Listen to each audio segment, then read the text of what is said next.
नमस्कार साथियों, फिर से हिमाचल में आपका स्वागत है। दुनिया में भारत एक आस्था का केंद्र है। यहाँ पर कई चमत्कारी और रहस्यमय मंदिर है। इनमें कई ऐसे मंदिर हैं जिनके रहस्यों का आज तक वैज्ञानिक भी सुलझा नहीं पाए हैं। ऐसा ही एक भगवान श्री कृष्ण का मंदिर है जो दक्षिण भारत राज्य केरल के तिरुवरुपुर में स्थित है। माना जाता है कि यह प्रसिद्ध मंदिर करीब 1500 साल पुराना है। तो आइए दोस्तों, बिना समय गंवाए वीडियो की शुरुआत करते हैं। और दोस्तों, अभी तक आपने हमारे चैनल को सब्सक्राइब नहीं किया है तो जरूर करें। इस भगवान श्री कृष्ण मंदिर में कई किंवदंतियां जुड़ी हुई है। बताया जाता है कि वनवास के दौरान पांडव भगवान श्री कृष्ण की मूर्ति को पूजा करते थे और उन्हें भोग लगाते थे। पांडवों ने वनवास समाप्त होने के बाद तिरुवरुपुर में इस भगवान श्री कृष्ण की मूर्ति को छोड़कर चले गए थे, क्योंकि यहाँ मछुआरों ने मूर्ति को यहीं छोड़ने का अनुरोध किया था। मछुआरों ने भगवान श्री कृष्ण की ग्राम देवता के रूप में पूजा करनी शुरू कर दी थी। हालांकि एक बार संकट में मछुआरे गिर गए तो एक ज्योतिष ने उन्हें कहा कि आप सभी पूजा ठीक तरह से नहीं कर रहे हैं। इसके बाद उन्होंने भगवान श्री कृष्ण की मूर्ति को एक समुद्र झील में विसर्जित कर दिया। केरल के एक ऋषि विलोमंगलम स्वामी नाव से एक बार यात्रा कर रहे थे, लेकिन उनकी नाव एक जगह अटक गई। लाखों कोशिशों के बाद भी नाव आगे नहीं बढ़ पाई। तो उनके मन में सवाल खड़ा हुआ कि ऐसा क्या है, उनकी नाव आगे क्यों नहीं बढ़ पा रही है। इसके बाद उन्होंने पानी के नीचे डुबकी लगाकर देखा तो वहां पर एक मूर्ति पड़ी हुई थी।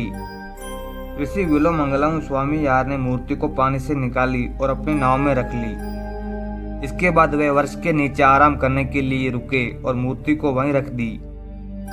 जब वह जाने लगे तो मूर्ति को उठाने की कोशिश की, लेकिन वह वहीं पर चिपक गई, जिसके बाद वहीं पर मूर्ति को स्थापित कर दी गई।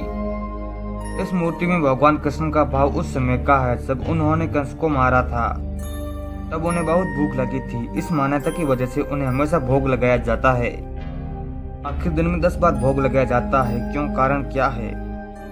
मान्यता है कि यहाँ पर स्थित भगवान के विग्रह को भूख बर्दाश्त नहीं होती है, जिसकी वजह से उनके भोग की विशेष व्यवस्था की गई है। भगवान को दिन में 10 बार भोग लगाया जाता है। मान्यता है कि अगर भोग नहीं लगाया जाता तो उनका शरीर सूख जाता है। यह भी मान्यता है कि प्लेट में थोड़ा थोड़ा करके चढ़ाया गया प्रसाद गायब हो जाता है। यह भी प्रसाद भगवान श्री कृष्ण खुद ही खाते हैं। ग्रहण काल में भी नहीं होता बंद यह मंदिर। पहले इस मंदिर को आम मंदिरों की तरह ही ग्रहण काल में बंद किया जाता था, लेकिन एक बार जो हुआ उसको देखकर ही सभी लोग हैरान हो गए। ग्रहण खत्म होते होते उनकी मूर्ति सूख जाती है। कमर की पट्टी भी खिसक कर नीचे चली गई थी। इस बात की जानकारी आदि शंकराचार्य को हुई तो वह खुद ही इस स्थिति को देखने और समझने के लिए वहां पहुंचे। सच्चाई जानकर वो भी आश्चर्यचकित हो गए। इसके बाद उन्होंने कहा कि ग्रहण काल में भी मंदिर खुला रहना चाहिए और भगवान को समय समय पर भोग लगाया जाए। सिर्फ 2 मिनट के लिए बंद होता है यह मंदिर। आदि शंकराचार्य के आदेश के मुताबिक यह मंदिर 24 घंटे में सिर्फ 2 मिनट के लिए बंद किया जाता है। मंदिर को 11:58 पर बंद किया जाता है। उसके बाद 2 मिनट के बाद ही ठीक 12 बजे खोल दिया जाता है। मंदिर के पुजारी को ताले के चाबी के साथ ही एक कुल्हाड़ी भी दी गई है।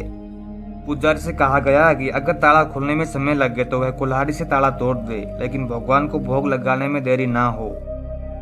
इसके अलावा भगवान का जब भी अभिषेक किया जाता है तो विग्रह का पहले सिर और फिर पूरा शरीर सूख जाता है, क्योंकि अभिषेक में समय लगता है और उस समय भोग नहीं लगाया जा सकता है। इस घटना को देखकर लोगों में अचरज होता है।